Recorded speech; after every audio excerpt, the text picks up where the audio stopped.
ahí sí. Bueno, me gustaría partir agradeciendo esta invitación. Encuentro súper valioso lo que están haciendo.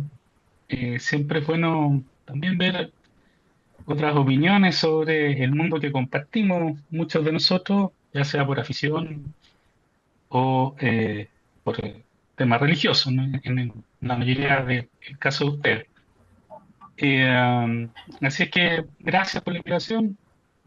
Yo espero estar a la altura de las circunstancias para que aquí les quede satisfecho y no salga enojado, ¿no? Adelante. Para que no pierda el tiempo.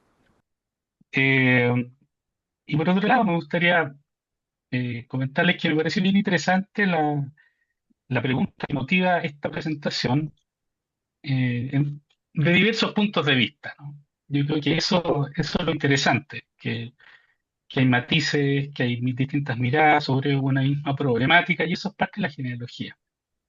Por otro lado, yo voy a tener una mirada de la genealogía desde el punto de vista más como una disciplina con cierto carácter científico, ¿no? Una disciplina más bien social, pero que tiene una forma de trabajo científica, ¿no? Donde hay que ir probando ciertas cosas eh, y hay que ir trabajando, ¿no? Y que en el fondo las fuentes de investigación, qué tan buenas son las fuentes de investigación, qué tan bueno es el investigador.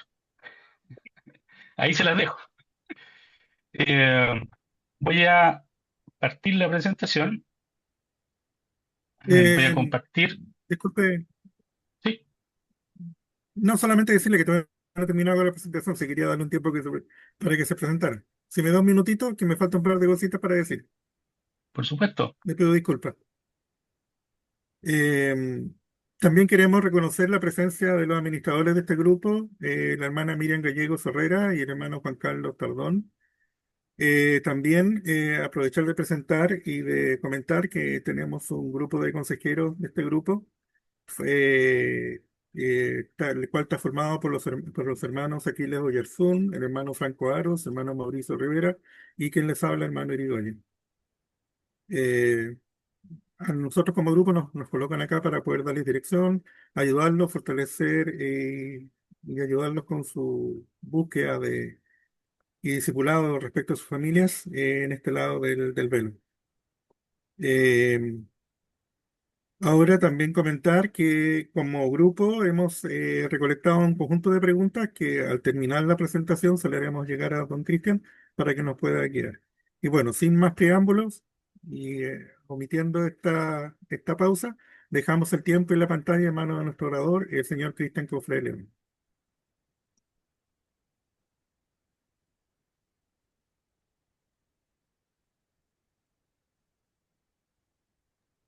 muy bien, gracias Manuel. Bueno, qué gran pregunta la que tenemos al frente, ¿no? ¿Cuáles son las fuentes más confiables para investigar eh, en genealogía? Y esa es probablemente una de las cuestiones que primero deberíamos saber, ¿no? Pero no necesariamente por las fuentes, porque esta pregunta tiene trampa. Así lo hicieron, parece, ¿no? Parece que lo hicieron con trampa esta pregunta. Porque, como les decía, hay muchas miradas en las que podemos abordar una posible respuesta. Voy a tomar algunos tópicos que van a, digamos, ser el eje de esta presentación, particularmente cuando hablamos de fuentes, bueno, ¿qué fuentes, no? ¿Cómo accedemos a esas fuentes, dónde están? Una parte crucial, ¿no? Donde yo les decía, eh, una cuestión es ver qué tan confiables son las fuentes y otra es qué tan confiable es el investigador. Hay que darle una vuelta a eso, ¿no? Y por último, algo un poquito más respecto de un método para que eh, andemos bien, digamos, ¿no? Y eso sería, partamos. Lo primero que uno ve cuando llega digamos, parte de la investigación y justamente lo que yo escucho ya más constantemente que eh, declara a mucha gente que, oye, encontraron y no, hicieron un árbol que es gigante, que llegan hasta a la nieve. Pero en la mayoría de los casos, la verdad es que no hicieron el árbol, lo hizo otro y lo hizo a su pinta, que no necesariamente es la pinta o la forma correcta, porque a mí me parece que sí, hay una forma correcta para hacer para hacer la investigación. Esa forma requiere un proceso investigativo, no es solo encontrar que alguien subió una genealogía y están los padres, los abuelos, etcétera, y estamos listos. No, requiere que de parte del investigador un compromiso con el desarrollo de la genealogía. Y ese compromiso se traslada a darle veracidad y corroborar que todo esté bien. Eh, las fuentes por sí mismas no son incluso la mejor fuente que uno podría tener por sí misma, no nos da garantías 100%. Así es que, nuevamente, ¿no? Esto es un proceso. Entonces, lo primero que me gustaría que recorriéramos en conjunto, cuando hablamos de estas fuentes de investigación que son más confiables, me gustaría partir por saber, en el fondo, cuando hablamos de fuentes, ¿qué fuente? Porque aquí también hay varios matices. Por ejemplo, la primera fuente a la que uno recurre cuando parte de la investigación genealógica es a la familia, relatos orales, tradiciones, los apodos, eh, algunas cosas que a mí me encantan, ¿no? Las copuchas del- de nuestros antepasados, las cosas que hacían, las maldades que hacían muchas veces, pero todo eso es parte también de nuestra historia, así como las cosas buenas y malas, ¿no? Todo es, todo es historia y nuestra historia, que es lo más bonito.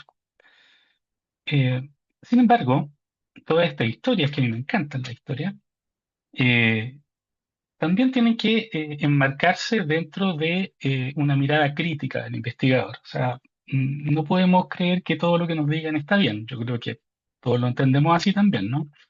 Por lo tanto, el relato oral, tal cual nos explican a nosotros, viene siendo una buena hipótesis de trabajo. Es decir, por ejemplo, si en la familia dicen, no, si el abuelo era militar, participó en algún enfrentamiento, qué sé yo, cualquier cosa,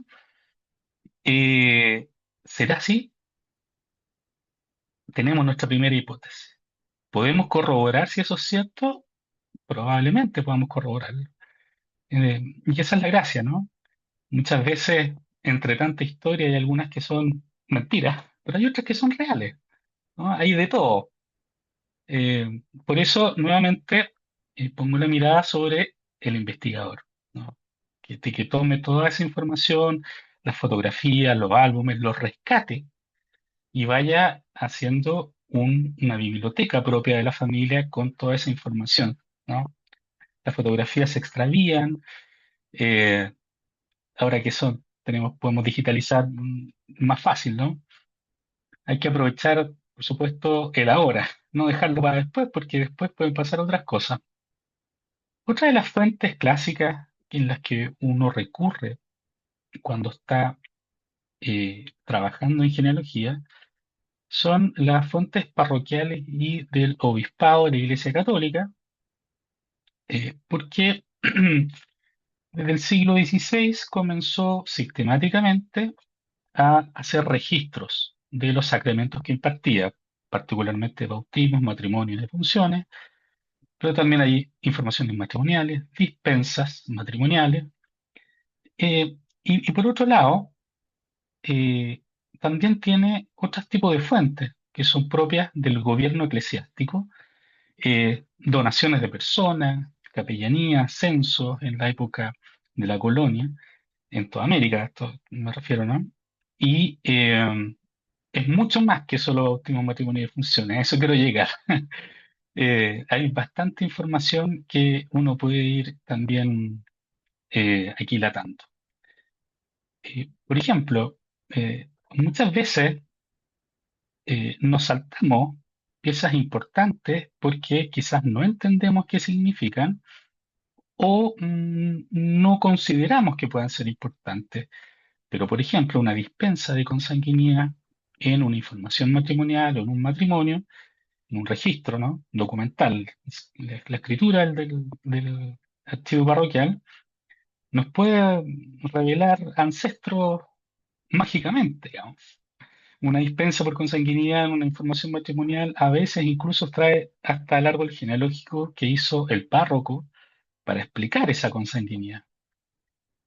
Listo, ya tenemos avanzado este esqueleto de la genealogía rápidamente. Entonces, eh, así como la historia, la genealogía también tiene un problema sistemático y es la falta de información. No contamos con toda la información. Ustedes lo saben, ¿no? Estamos armando rompecabezas todo el tiempo porque nos falta algo, ¿no? Faltan datos, eh, cuestiones que aparentemente deberían ser coherentes y no lo son o no cuadran. Entonces, las parroquias y los obispados también son otra fuente de información eh, que es relevante para construir un esqueleto de la genealogía, es decir, el dato con los documentos vitales, aquellos que marcan nuestras vidas, nacimiento, matrimonio y defunción, eh, pero pocas veces nos ayudan un poquito más allá. Entonces, lo que nosotros tenemos es un esqueleto sin carne, digamos, bien flaquito. ¿Mm? Datos, nombres, a veces lugares y fechas. Eh, yo siempre lo digo en los cursos que doy, que en el fondo la genealogía no la podemos ver solamente como una colección de nombres, ni de fechas, ni de eventos, sino como algo integral, eh, particularmente como historia familiar, ¿cierto? La idea detrás es que, ¿cuál es mi meta?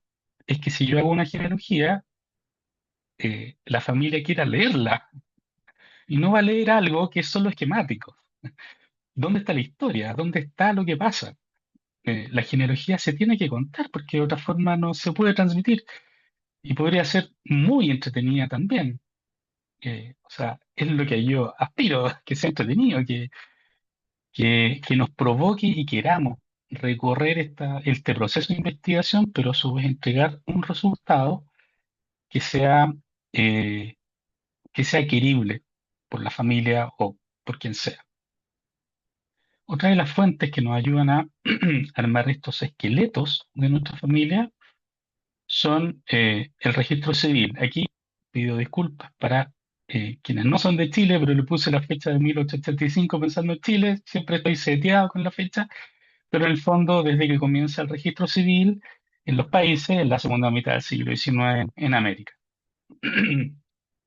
que contiene, bueno, lo que hizo la Iglesia Católica durante toda esa centuria al registrar estos sacramentos, lo replicó de la misma forma el registro civil.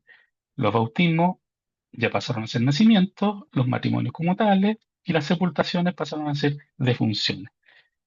Eh, con eso se organizó, digamos, la parte registral de las personas que habitaban en un país y permitía en el fondo hacer esa trazabilidad intergeneracional, que es a la que uno apunta para poder ir subiendo nuestro árbol.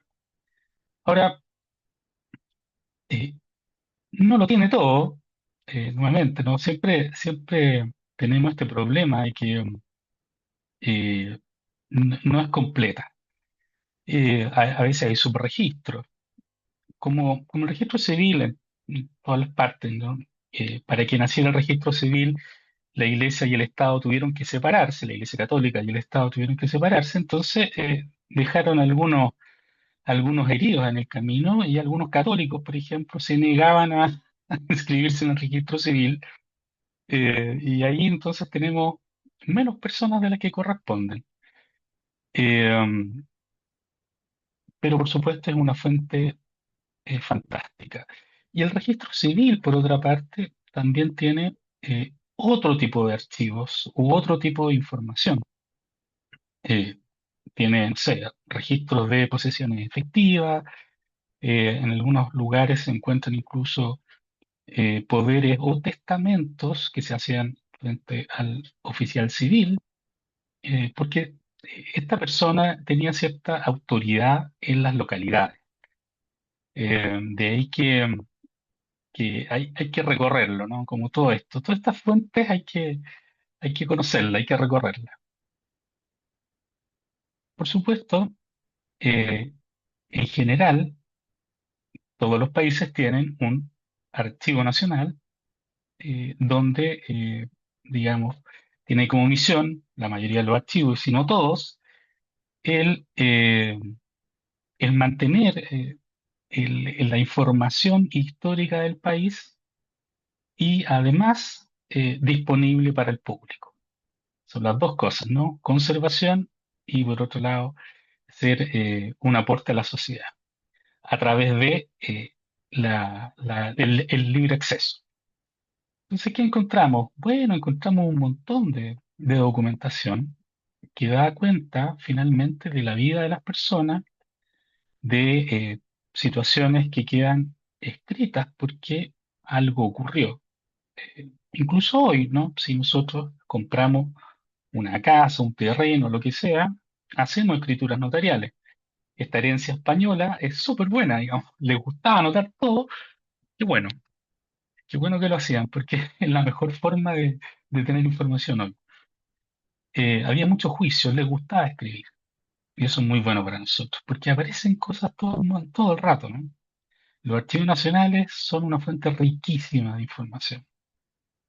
Eh, Cuando yo les hablaba del registro civil particularmente y de los registros de la iglesia, les decía que con ellos podemos armar un esqueleto genealógico.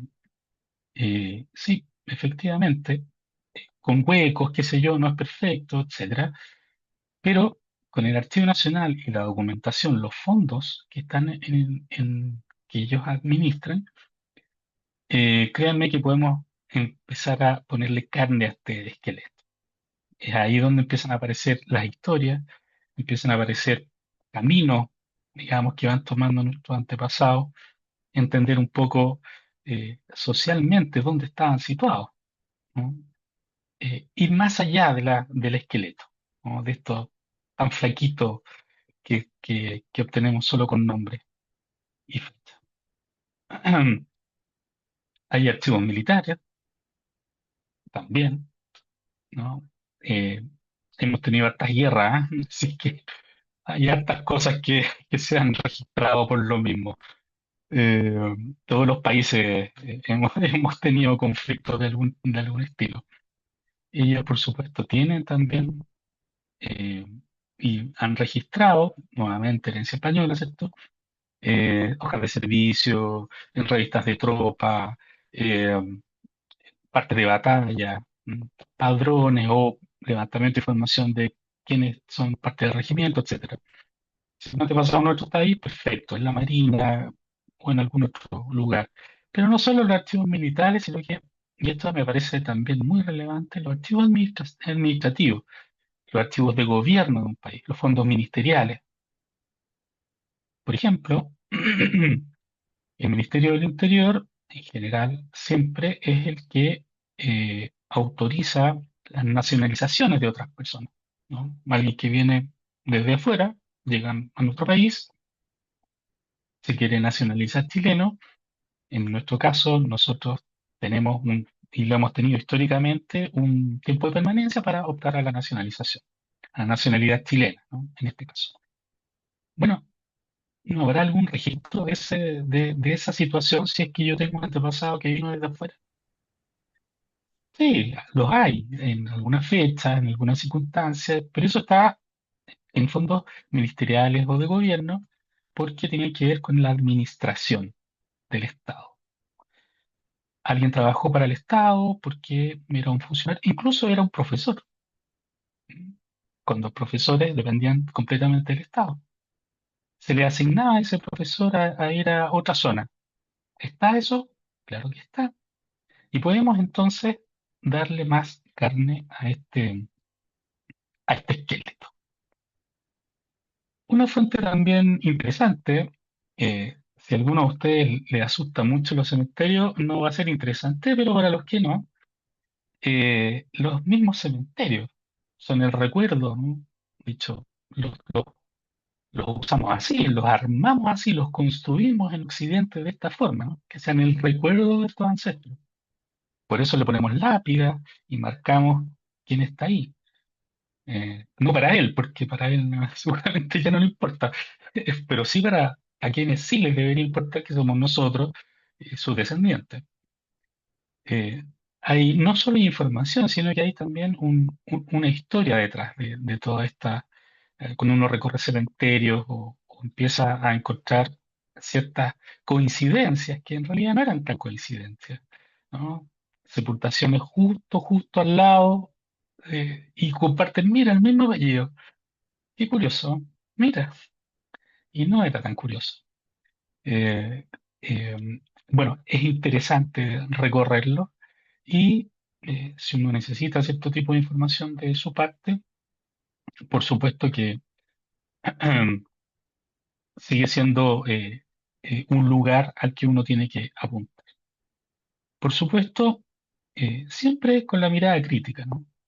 Eh, Puede haber errores en la escritura, en los papeles, puede haber fechas que no son, puede haber cambios de situaciones, ¿no? Si compraron eh, una sepultura por años o eternamente.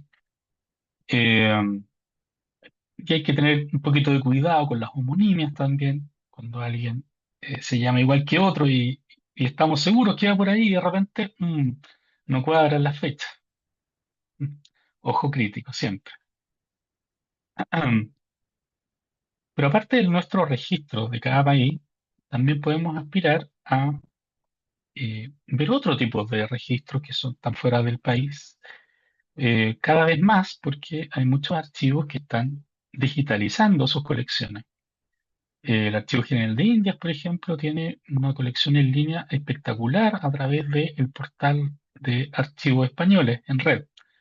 Y además un montón de otras fuentes, sobre todo para la época colonial, ¿no? Que es cuando a los americanos más nos interesa. Eh, pero también hay acceso a algunas veces registros civiles o parroquiales de algunos lugares o puntos muy específicos. Eh, y uno puede en el fondo seguir ese rastro. Hay listas de pasajeros que salen de un puerto, por ejemplo, y puede ser justamente una buena información para tomar en cuenta. Eh, y nuevamente es una buena forma de cotejar qué tan cierto era lo que nos decían de nuestro antepasado. Y luego están también otras fuentes de investigación para la genealogía, las plataformas digitales como FamilySearch. No sé si lo ubican. Algo, creo. Bueno, FamilySearch es una tremenda plataforma, por supuesto. Yo la conozco desde que partió. Yo creo que debe haber sido los primeros usuarios. Ya estaba ahí tratando de encontrar cosas. Pero también está Ancestry, está MyHeritage y otras plataformas que coleccionan información y después, mediante, en el caso de FamilySearch, un acceso gratuito, permiten consultarla y otras plataformas a través de un pago. ¿Qué es lo interesante aquí, cierto? Es que nos permite avanzar mucho más rápido en la investigación, eh, pero también hay que tener cuidado, siempre, ¿cierto? Eh, que en la mayoría de estas plataformas se ofrecen estos árboles colaborativos y ahí hay que tener ojo nuevamente, ¿no? Yo diría que esos árboles colaborativos son lo menos confiable. Hablamos de fuentes confiables, bueno, es lo menos confiable. Sin embargo, el registro que muchas veces está digital, claramente tomado en una copia del original, claramente tiene otro valor.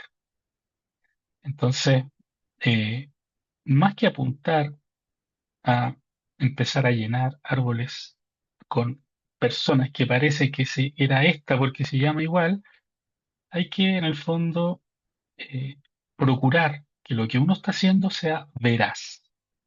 O sea, no puede haber un Juan Pérez en México y otro Juan Pérez en Chile, eh, y ponerlos como hermanos o primos cuando y separados 100 años, ¿no es cierto? No, no tiene ni un sentido. El foco, como siempre, como lo verán y como trato de transmitirles, no solo está puesto en las fuentes, muchas de ellas no podemos acceder tan fácilmente. Por ahí aquí les decía que necesitamos ser millonarios para hacer todo lo que queremos, seguramente, porque necesitamos mucho tiempo y no podemos. Pero no son solo las fuentes. Eh, yo creo que el trabajo del investigador es la clave. Ahí está lo que para mi gusto hace confiable, más que la fuente, la genealogía. Por último, otra de las fuentes, digamos, para mí, muy importante, es el ADN, ¿no? Las compañías que están ofreciendo exámenes test de ADN tienen bases de datos cada vez más grandes, en las que uno, si está en esa base de datos, puede encontrar primos y parientes en diversos grados y resolver algunos misterios genealógicos. El ADN no nos dice los nombres, ¿no? Nos dice que somos parientes, pero ahí es uno el que tiene que poner los nombres apoyado de los documentos. Entonces, para la genealogía, el ADN es una herramienta más que de todas maneras los podemos usar eh, para descubrir ancestros que desconocíamos, armando genealogías documentales, ponerle nombre a ese ancestro que ese abuelo de dónde salió. Se puede, a través de una combinación de los resultados de estos test de ADN y de la documentación. Eh, pero es una combinación para la genealogía, ¿no? Porque el ADN nos dice son parientes y punto. Eh, si no han trabajado con ADN, yo les recomendaría que lo intentaran, se metieran también en ese mundo, eh, porque al final es el test ácido que yo digo, ¿no? Por más que diga un documento que este es hijo del otro, el ADN puedo decir que no es así la cosa. Y entre creerle a uno y a otro, le creo al ADN. ¿Cuál es más confiable para mí en ese punto? El ADN, por supuesto. Y aquí me gustaría detenerme un poquito. Lo que hace la fuente confiable depende de lo que queramos de la fuente. Suena raro, ¿no? Suena como eso. Por supuesto, porque nosotros utilizamos la fuente para algo.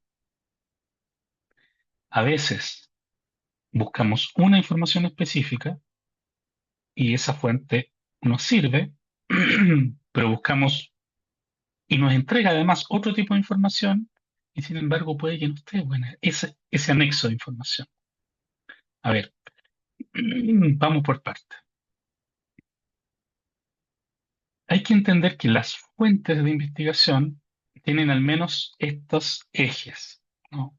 Está la fuente original y la fuente derivada del original.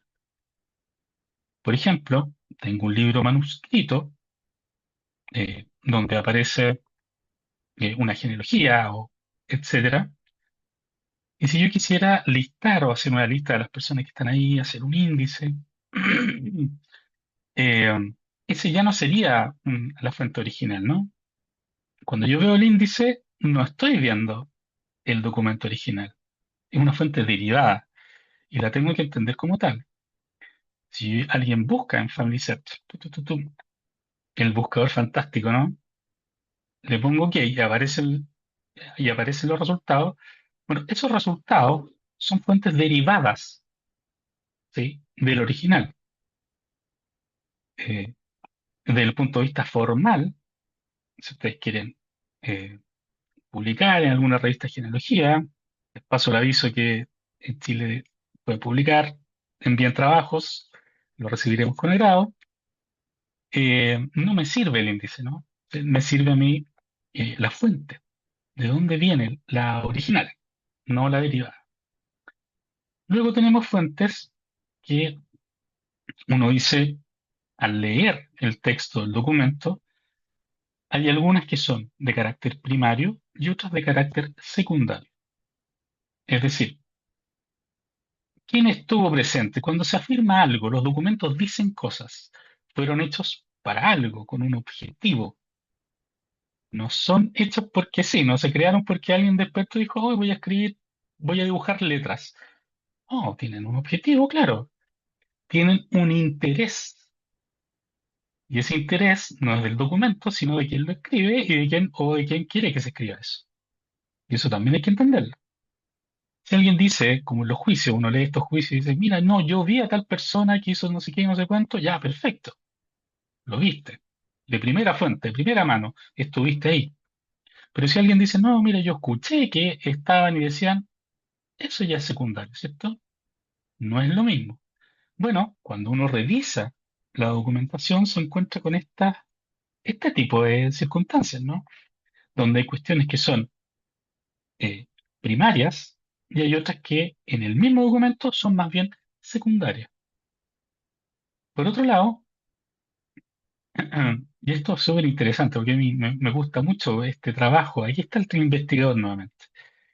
A veces tenemos los datos explícitos puestos ahí, ¿no? Esta persona nació en tal fecha y hizo no sé qué y no sé cuánto, está clarísimo. Pero de pronto no encontramos lo que queremos y encontramos como documentos por el ladito, ¿no? Estamos buscando, qué sé yo, algún registro de algún antepasado y no encontramos, pero encontramos de uno que parece que es el hermano. ¿Será el hermano? ¿Tendrá alguna relación? Bueno, veamos los padrinos, los testigos, ¿no? Los padrinos de bautismo, por ejemplo, eran muy cercanos a la familia, lógicamente, porque desde el punto de vista espiritual debían procurar que sus apadrinados siguieran el camino correcto. No se dejaba al azar. Entonces, un buen porcentaje de los padrinos que uno encuentra en los bautismos son parientes, primos, hermanos, tíos, todo eso. Quizás eh, Eh, quizás ya les ha pasado también en sus familias, con sus familias católicas, no sé, para atrás al antepasado.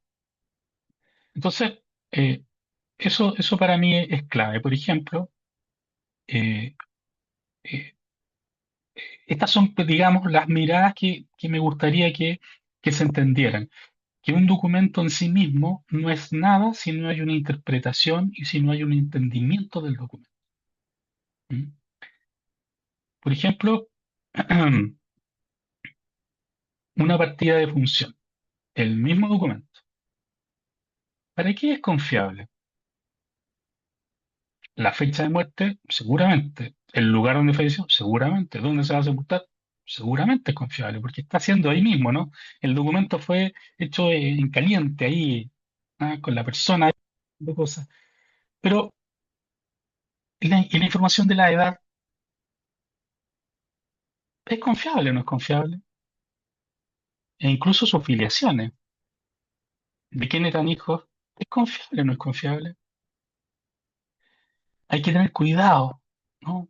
De ahí viene el análisis. Entonces, si usted me dice, ¿cuál es la fuente más confiable? Yo puedo decir, mira, una partida de función es una fuente muy confiable. ¿Para qué?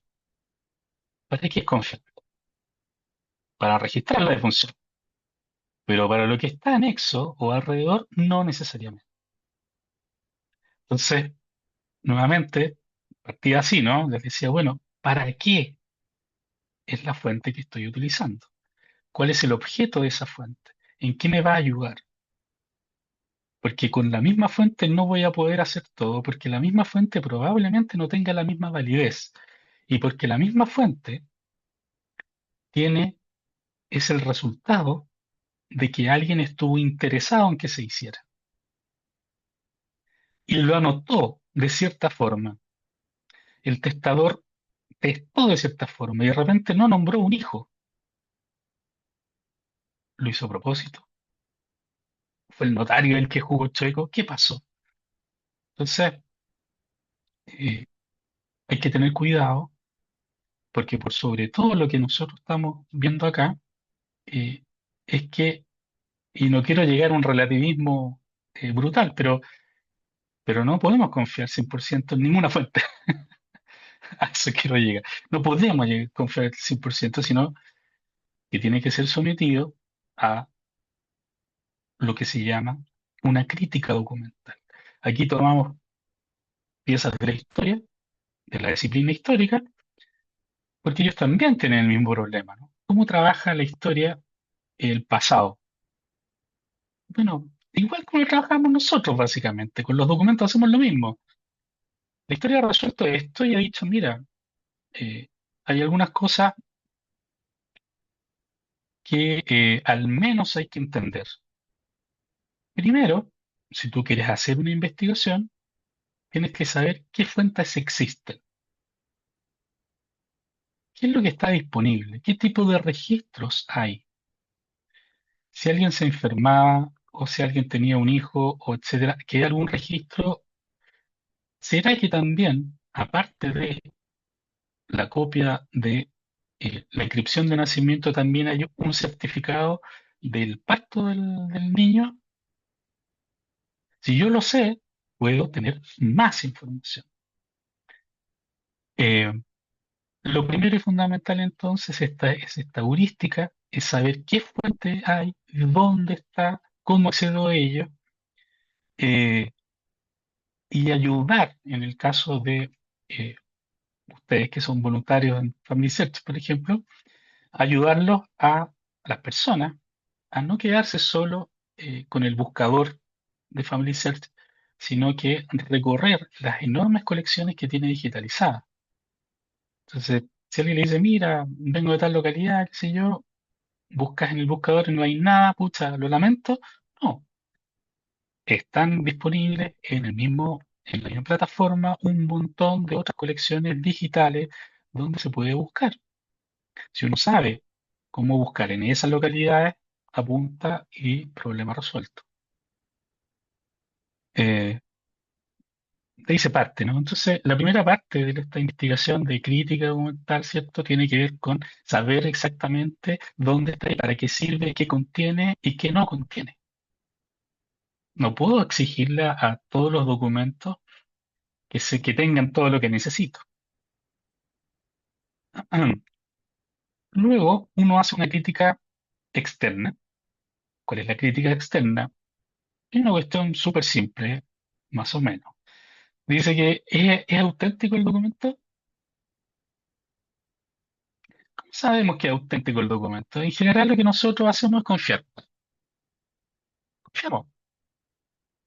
Ahora, cuando uno está con un juicio de 1740, abriendo la foja, entonces dice, claro, es de 1740 porque la letra, el papel, todo está súper bien. Pero también hay, eh, nuevamente, algunas copias o traslados de activos notariales. A mí me han tocado ver casos así, un traslado de un testamento, no sé, de 1630 a 1790. Y resulta que el traslado no era real, pues no era fidedigno.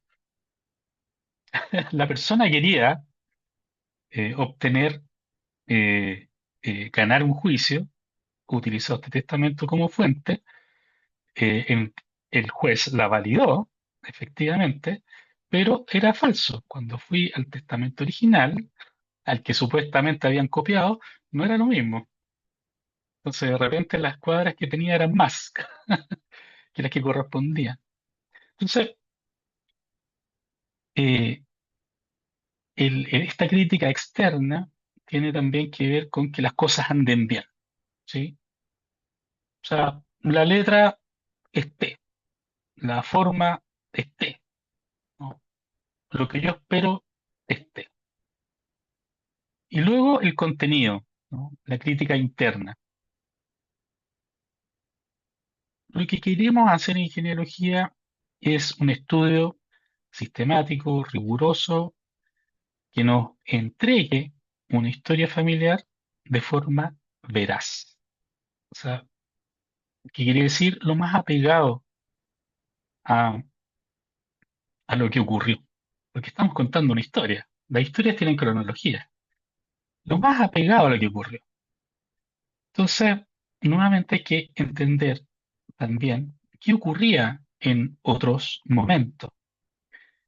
Muchas veces en los padrones, censos, etcétera, aparece la gente con sus edades y están todas redondeadas, o terminan en 5 o en cero, o tienen 30, 40, 50, o 45, 35, 20, ¿no? Claro, porque se redondeaban. Entonces yo puedo tomar esa edad como algo que sea súper válido y cierto. No puedo. Un aproximado, por supuesto, que ya es muy buena información, pero no puedo, digamos, quedarme eh, solamente con lo que contienen. Uno tiene que empezar a cruzar también información. En los juicios uno puede ver y poner en práctica esta crítica interna acerca de la veracidad de los documentos. Una parte dice que la otra parte es el diablo en persona y la otra parte dice que la otra es el diablo en persona. ¿A cuál le creo? Ojo, ambos tienen testigos, ¿no? Y todos afirman que el otro es el malo, ¿no es? ¿A cuál le creo? Entonces, muchas veces nosotros nos vamos a encontrar con contradicciones. En un documento salen que los padres son Juan y María y en el otro salen que son Francisco y Josefa. Es otra persona, pero ¿cómo van a ser el mismo día en el mismo pueblo y se va a casar con la misma persona? No puede ser. Mucha coincidencia, ¿no? Bueno, la mejor forma de establecer esta crítica interna de los documentos es entender el contexto del documento, para qué fue hecho y cuál era el interés también de que llegara ese documento hasta nosotros, ¿no? Una partida de nacimiento, que es una inscripción de nacimiento, no tiene ningún interés más que el registrar el nacimiento. Por lo tanto, es probable que no se preocupe muy bien de las edades. Entonces uno dice, ya, las edades no son tanto tema, eh, ¿cierto? Bueno, a eso voy. Hay que conocer entonces, por tanto, lo que tengo al frente para poder yo hacer una crítica correcta y a veces no aceptar bien todas las cosas. ¿Cómo podemos llegar a descartar muchas veces? Bueno, hay que converger a algo, ¿no? A un antepasado. ¿Cómo estamos seguros que ese antepasado es el antepasado? Lo que hay que hacer siempre es cruzar fuentes. Es la única forma que podemos hacer, pero tenemos un problema serio. Muchas veces no podemos cruzar tantas fuentes. A veces tenemos una fuente, ¿no? Un solo registro, y ahí se pone más difícil. En otros casos, podemos tener más de uno, eh, o en el peor de los casos, tenemos dos. ¿Por qué es un mal caso? Porque si uno dice A y el otro dice B, rayos, ¿con cuál me quedo? Y ahí uno empieza entonces a tener algunas situaciones a generar un análisis que es parte nuevamente del trabajo con la fuente. Resolver esos conflictos que pasan ahí. Si, por ejemplo, eh, hablando de las edades, siempre con problemas con la edad. Bueno, entre el bautismo y la defunción, ¿con qué registro nos quedamos para saber realmente cuándo nació la persona? El bautismo fue antes, está más cerca de los hechos, no tiene ningún interés propio de registrar otra cosa, la defunción tampoco, poco respecto de lo que nosotros estamos buscando, que es el año de nacimiento de la persona, por ejemplo. Por lo tanto, podríamos decir que ambas son fiables. Sin embargo, en una dice 80 y en el otro uno calcula que en realidad tenía 75 años. ¿Cuál es la realidad? Para dirimir necesitamos entender el contexto, entender de qué se trata Pero por lo general, uno dice, mira, dado que están en igualdad de condiciones ambas fuentes, nos quedamos con aquella que está más cercana a los hechos. Pero no siempre es así. A veces sí, a veces no. Eh, ¿No les ha pasado? Yo creo que sí, que buscan un matrimonio, un matrimonio, un matrimonio, porque dice que era hijo legítimo cuando se casó la persona, ¿no? El hijo, ¿no? Se casa, soy hijo legítimo de Juan y Filomena. Pero resulta que, ¿dónde está el matrimonio de Juan y Filomena? No está el matrimonio de Juan y Filomena. ¿Puedo yo entonces confiar en que cuando se casó dijo que era hijo legítimo porque sus padres estaban casados, o dijo que era legítimo para no decir que era hijo natural? Eso pasa un montón de veces. Y ojo con algo, hay gente que se obsesiona con esto, ¿no? Y buscan el matrimonio, y recorren todo el matrimonio, y nunca hubo matrimonio. Después uno encuentra alguna otra fuente y dice, mira, el padre lo reconoce como hijo natural y se casó con otra persona. Nunca fue esa situación. Eh, Nuevamente los documentos hay que criticarlos y entenderlos en su contexto. Lo que declaraba una persona no tenía por qué ser ley. ¿Cuántas veces, por qué se producían los bígamos, los dobles matrimonios? Bueno, porque declaraba que era soltero en el segundo matrimonio, pero resulta que se había casado. Porque si nosotros solamente viéramos ese registro, le creeríamos. Pero la idea es no quedarse con un solo registro, sino que cruzar la fuente.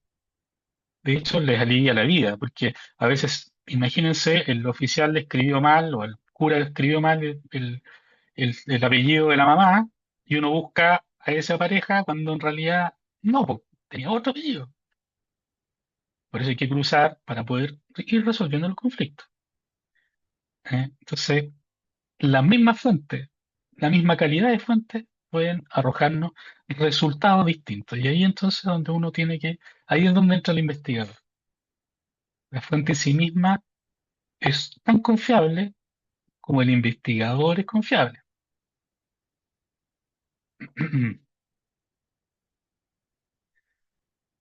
Por último, bueno, eh, cuestiones que obviamente ustedes ya conocen, pero me gustaría reforzarlas, ¿no? La genealogía la vamos construyendo eslabón por eslabón, pieza a pieza. No sacamos nada con apresurarnos y llegar al tiro a la Edad Media, con nuestros ancestros que hicieron un árbol que pusieron en cualquier parte. No, no sacamos nada. De hecho, yo les puedo contar que cuando partí, hace muchísimos años, me equivoqué en una línea. Yo dije, estos son mis, no sé, tatarabuelos. Seguro, mismo nombre, los lugares, está perfecto. Además era un nombre medio exótico, o sea, ni siquiera era Juana. Y no, pues, nada que ver, eran otras personas. Y yo hice una tremenda genealogía siguiendo ese otro rastro. Esto es paso a paso, no hay que apresurarse. Yo siempre digo, esto es con paciencia, paciencia, paciencia, pero mucho análisis. O sea, esta paciencia que yo digo que es la paciencia lo que uno tiene que trabajar para no alterarse porque las cosas no aparecen, ¿no? Uno está horas en el archivo y a veces no encuentra nada. Es así. Otra cosa, eh, es importante mantener y siempre tener a la vista el origen de la fuente que nosotros estamos ocupando. Si ustedes quieren publicar sus genealogías, ponerla a disposición de otros para que, digamos, contribuir a otros a que hagan su trabajo, coloquen la cita, coloquen la fuente original. No la del índice, no la que sale, no el link de FamilySearch, no. Coloquen la fuente. ¿Y por qué se los digo? Una cuestión muy práctica. Hay un montón de links que después desaparecen o cambian. ¿Qué hacemos entonces? Ya no nos cuadra nada. ¿Y dónde está la fuente? No. Para eso uno tiene que citar realmente lo más primario de lo primario, la fuente original, o si no la copia de la fuente original, pero lo más, lo más profundamente primario posible. Las copias de las copias es como cuando se juega al teléfono y las cosas no quedan iguales. Hay que distinguir también aquello que es hipótesis de aquello que ya está probado. Ya les decía, las historias familiares son buenas hipótesis por donde uno puede partir, pero no podemos considerarlas todas. Hay que probarlas. Somos capaces de probarlas. Si no somos capaces de probarlas, les sugiero, como una buena práctica de genealogista, es que no la pongan como válida hasta no probarla. Es decir, mantenerla como hipótesis. Si quieren con líneas, con una línea interlineada, digamos, como algo que está en quizás, en un posible. Porque nuevamente no podemos sacar conclusiones que no puedan soportar la crítica documental. Si nosotros pasamos ese filtro y obtenemos algo, estamos, probado. Pero déjenme decirles algo terrible. A veces no se puede solucionar el conflicto. Yo tengo un testamento que dice mis padres son estos y el año siguiente mis padres son estos otros. Y no tengo más datos. ¿Qué hago? ¿Con cuál me quedo? ¿Falta más información? Puede ser. Pero mientras no esté solucionado, no puedo dar por cierto algo. Lo otro es que aprovechemos Family Search y no nos quedemos solo con el índice ni con la búsqueda que uno hace, ¿no? En el espectacular buscador, sino que vean la imagen, véanla por ustedes mismos. Desde luego hay transcripciones que no están bien hechas, qué sé yo, por supuesto, lógico, porque es así. Eh, y por lo mismo uno tiene que revisarlo, ¿no? No se queden con una fuente secundaria, con un índice, con un buscador, vayan siempre a la fuente. ¿De dónde vino ese índice? De este documento que es, no sé, un juicio X. Bueno, revisen ese juicio, porque además, si fue un buen investigador el que hizo ese trabajo, va a poner la cita y va a decir, mira, yo saqué esta información de este juicio, para que si otros investigadores puedan revisarlo. ¿Ven que es buena práctica poner siempre la fuente? De lo contrario, no podríamos nosotros validar que eso es correcto. Eh, y ojo con algo, los investigadores también nos equivocamos, también nos equivocamos. Entonces, si yo publico algo y digo, mira, esto es así y así, y me creen, y me equivoqué, lo peor que pasa es que se repite y se repite y se repite el mismo problema siempre. Si yo no pongo los caminos para que alguien más pueda mirar y decir, sí, es correcto lo que tú estás diciendo, o alguien me diga, no, estás equivocado, si no pongo ese camino, entonces estoy haciendo un trabajo a medias. Siempre tenemos que poner las fuentes de investigación. Eh, y cuando no hay muchas fuentes de investigación, hay que hacer lo posible por buscar alguna otra, ¿no? Y siempre las hay. O sea, generalmente uno ve que se ocupa mucho de información del registro civil o de los archivos parroquiales, pero esa información siempre es esquelética, ¿no? Y no es, por supuesto, nuevamente, no es 100% correcta. Hay errores, omisiones, falsedades, mentiras hechas a propósito, con la que nosotros tenemos que lidiar. Si nosotros queremos hacer un trabajo bueno, enfocado en crear esta historia veraz, tenemos, por supuesto, que abarcar las otras diversas fuentes que hay, porque hay muchas más. De hecho, los invito, si es que no lo han hecho, creo que sí, que vayan al Archivo Nacional de cualquier país donde estén y recorran sus fondos disponibles. Se van a asombrar quizás, si es que no lo conocen, por la cantidad de información que hay. O sea, nuevamente, para mí, y además el archivo parroquial además tiene fallas, ¿no? Porque no es eterno, se corta, faltan registros, etcétera. Por eso siempre necesitamos más información. Cada uno de estos custodios de información conserva algún tipo de documento, pero ojo con algo, ese documento me será útil de acuerdo a lo que yo esté buscando. Y será muy útil o será poco útil cuando yo le haga la pregunta que estoy esperando. Puede que sea muy útil, como puede que no. Ustedes son investigadores también, están haciendo este tipo de investigaciones. Piensen siempre en el futuro. eh, Piensen que esta investigación les va a servir a otros también, probablemente, y ojalá a su propia familia. Me encantaría que además lo que nosotros hiciéramos se pudiera transmitir generacionalmente y complementar, ¿no? Sería bonito, ¿no? Trazar una historia familiar que pase de generaciones, encuentro genial.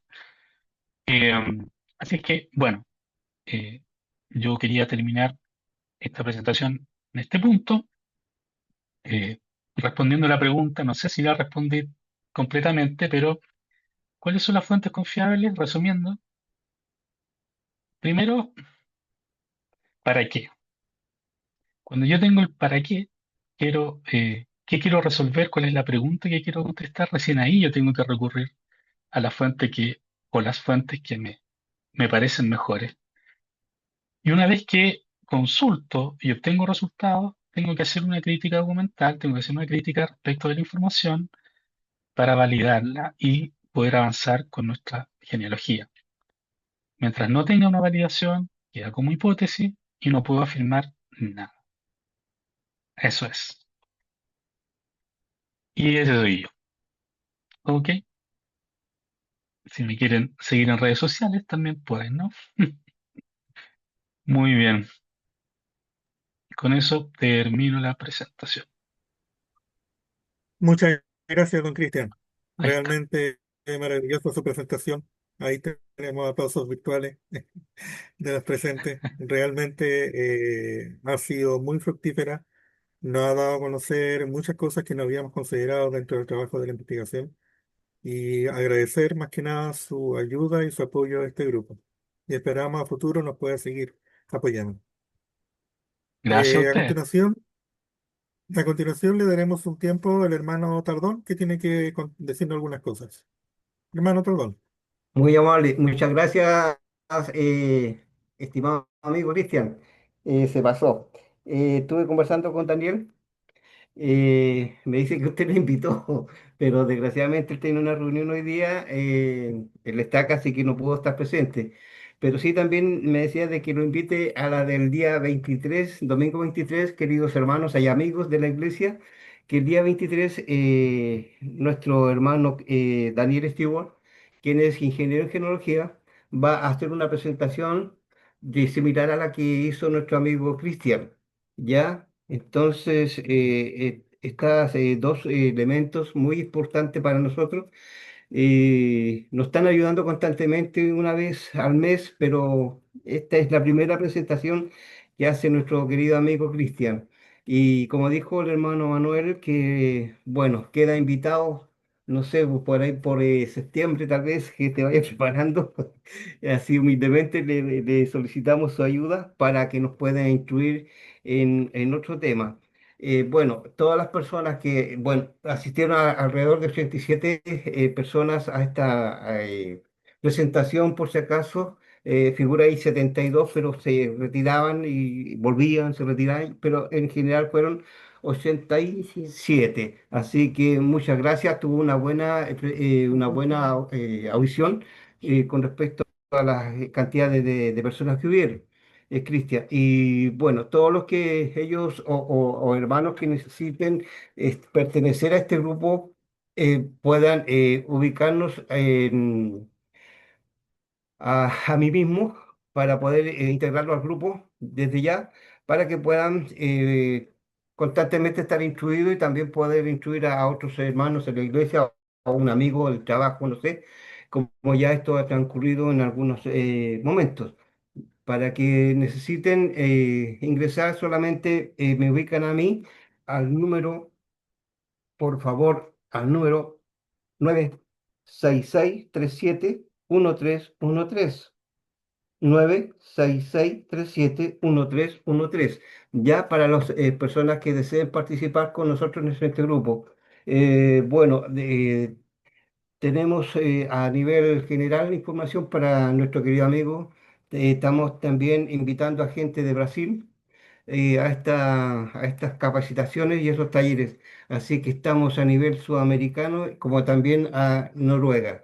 Ya, así que muchas gracias, hermano Manuel.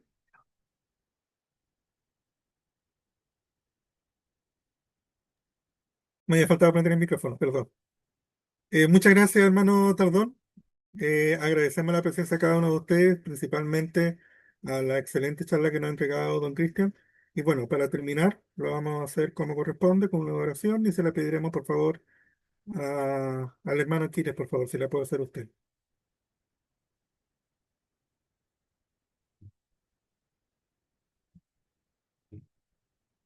Hermano Aquiles,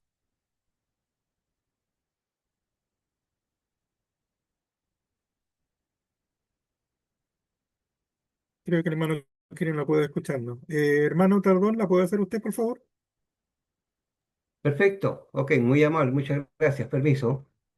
Nuestro bendito y amado Padre Celestial, humildemente nos inclinamos para darte las gracias por esta oportunidad que tuvimos de poder ser instruidos por un gran hijo tuyo, muy especial y esforzado para poder estar al tanto de mejor instrucciones cada día y poder encontrar a nuestros ancestros. Realmente es muy emotivo de poder saber aquí todas las fuentes que son necesarias y la seguridad que nos da dentro de nuestros corazones el sentir de que si realmente o no son nuestros familiares y no solamente por un acercamiento de nombre o apellido. Te damos las gracias por todas estas instrucciones y también te damos gracias por fortalecernos y edificarnos cada día y agradecer la disponibilidad de uno de tus hijos especiales que Cristian y Cofré. Gracias y te pedimos que nos bendigas a todos y cada uno de los presentes, como también bendigas a Cristian, a él y su familia, para que puedan ser prósperos en esta tierra y puedan tener éxito y bendiciones. Te rogamos estas bendiciones, que la paz sea con nosotros, como también que nos protejas de todos estos malos temporales que estamos pasando en nuestro país y que podamos estar siempre protegidos por ti y que nos ayudes a soportar toda y cada una de las aflicciones que tenemos diariamente. Te rogamos estas bendiciones y las agradecemos por medio de tu Hijo nuestro Señor Jesucristo.